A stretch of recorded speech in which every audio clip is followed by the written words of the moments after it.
সহিহ মুসলিমের কিতাবুল ইমারা এর অধীনে একটা অধ্যায় কায়েম করছেন ইমাম মুসলিম। সে অধ্যায়ের নাম দিয়েছেন বাবুন আন-নাহয়ু আন তালাবিল ইমারাতি ওয়াল হিরসি আলাইহা। ক্ষমতা, নেতৃত্ব চাওয়া যাবে না, লোভ করা যাবে না, এই শিরোনামে উনি এরপর রাসূলুল্লাহ সাল্লাল্লাহু আলাইহি ওয়াসাল্লামের একটা হাদিস আনছেন। আবু যর রাদিয়াল্লাহু তাআলা আনহু, আবু যর রাদিয়াল্লাহু তাআলা আনহু বললেন, ইয়া রাসূলুল্লাহ, আমার একটা জায়গায় প্রশাসক নিয়োগ করা যায় কিনা? তখন রাসূলুল্লাহ সাল্লাল্লাহু আলাইহি ওয়াসাল্লাম আবু যর বললেন, রাসূলুল্লাহ, উনি ওনার হাতটা আমার কাঁধে হাতটা দিয়া বললেন, ইয়া আবু যর ইন্নাকা দাঈফুন, তুমি দুর্বল মনের মানুষ, ওয়া ইন্নাহা আমানাতুন, আর খবরদার, এই যে একটা জায়গার শাসক হওয়া, নেতৃত্ব ক্ষমতা, এটা আল্লাহর পক্ষ থেকে বড় আমানত। আবু যর রাদিয়াল্লাহু আনহু বললেন, তুমি দুর্বল, আর সেটা মহা আমানতের ব্যাপার। শুধু তাই না, এরপর বললেন, ওয়া ইন্নাহা খিজুন ওয়া নাদামাতুন ইয়াউমাল কিয়ামা, এবং এই দায়িত্ব, নেতৃত্ব, ক্ষমতার শাসন কাল কিয়ামতের মাঠে লাঞ্ছনার কারণ হবে, এবং যে সকল ব্যক্তিরা এই দায়িত্বে কর্তব্য ছিল তারাও অনুতপ্ত হবে।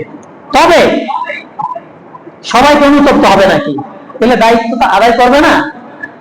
রাসূলুল্লাহ বলেন, হ্যাঁ, যারা দায়িত্বে থাকবে, কর্তৃত্ব থাকবে, ক্ষমতায় থাকবে, শাসনে থাকবে, তারা যদি তাদের দায়িত্ব কর্তব্যগুলো যথাযথভাবে করে, তারা ছাড়া, এমনকি অন্য হাদিসে রাসূলুল্লাহ বলেন, কিয়ামতের মাঠে আল্লাহ সুবহানাহু ওয়া তাআলার আসনের ডান পাশে যে সকল শাসক ব্যক্তি, জনপ্রতিনিধিরা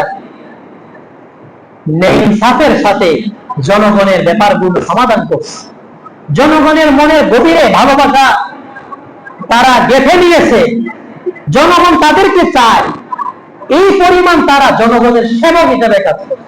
আছে না এমন মানুষ? তাদের জন্য রোজা রাখে, তাদের জন্য চোখের পানি কান্নাকাটি করে। এমন শাসক কেমন জনপ্রতিনিধি? যেমন জনপ্রতিনিধি হইলে এমন।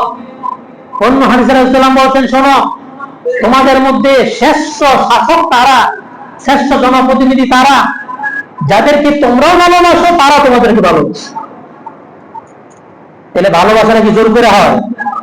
যে শাসক, যে জনপ্রতিনিধি, তার আচরণ, সে জনগণের সাথে তার ভালোবাসা, সে নিজের স্বার্থের চেয়ে জনগণের স্বার্থকে প্রাধান্য দেয়, এমন ব্যক্তি, এমনকি রাসূলুল্লাহ বললেন, তোমরা তাদের জন্য দোয়া করো, তারা তোমাদের জন্য দোয়া করো। আর নিকৃষ্টতম জনপ্রতিনিধি শাসক তারা, যাদেরকে তোমরাও দেখতে পারো না, তারা তোমাদেরকে দেখতে পারে। তোমরা তাদের উপরে বদদোয়া করো, তারা তোমাদের উপরে বদদোয়া করে। কেউ ভাইরা, আবু যর রাদিয়াল্লাহু তাআলা আনহুকে রাসূলুল্লাহ সাল্লাল্লাহু আলাইহি ওয়াসাল্লাম এই ব্যাপারে বলেন, আবু যর, তুমি এই দায়িত্বে যাও না, কারণ তুমি দুর্বল।